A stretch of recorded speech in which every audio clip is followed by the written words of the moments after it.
Sénateur Cardozo, merci. Ma question s'adresse aux représentants du gouvernement, au Sénat. Tout d'abord, j'aimerais vous dire ce qu'a dit David Collecto dans le Hill Times.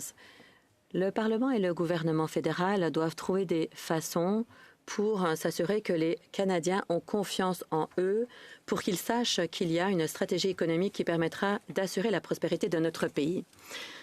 Pour ce qui est de certains indicateurs, on peut dire qu'on se porte plutôt bien. Par exemple, la décroissance de l'inflation, la réduction du taux directeur de la Banque du Canada et un programme visant l'abordabilité et portant sur les soins dentaires et les garderies notamment. Mais on sait que la crise du logement ne cesse d'empirer. On sait que le chômage chez les jeunes augmente également. Donc, pour ce qui est de la confiance, quelles sont les priorités du gouvernement qui permettraient d'augmenter la confiance que les Canadiens ressentent par rapport à la robustesse de l'économie canadienne? Sénateur Gould, merci. Nous nous concentrons sur l'augmentation de la productivité. Nous misons sur la technologie et sur les appuis qui permettront d'augmenter l'innovation. Nous essayons aussi d'attirer davantage d'investisseurs privés au Canada. Et nous investissons dans la main-d'œuvre, nous élargissons l'accès aux programmes de réorientation professionnelle. Nous avons des programmes de stratégie pour certains domaines et nous avons investi 2 milliards pour un nouveau programme de TI et d'intelligence artificielle.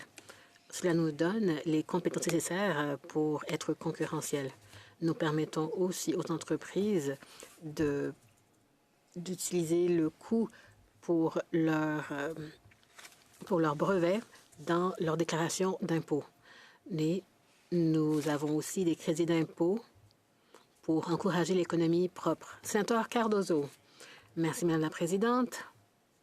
Sénateur Gould, j'aimerais parler de 2 questions économiques, le logement et l'immigration. Bien que la crise du logement s'intensifie au cours des dernières décennies, certains disent que c'est à cause de l'immigration. Et ils disent que les immigrants sont à l'origine de nos problèmes de logement. Pouvez-vous parler plus longuement du lien entre l'immigration et le logement et ce que fait le gouvernement pour contrer cette crise? Sénateur Gould, le temps ne me permet pas de parler de tout ce que nous faisons dans ces 2 domaines, mais vous avez raison.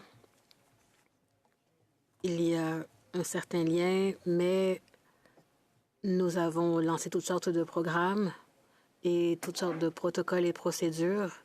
Nous avons fait de grands investissements dans le secteur du logement, de l'immobilier, et c'est pour augmenter le nombre de domiciles disponibles.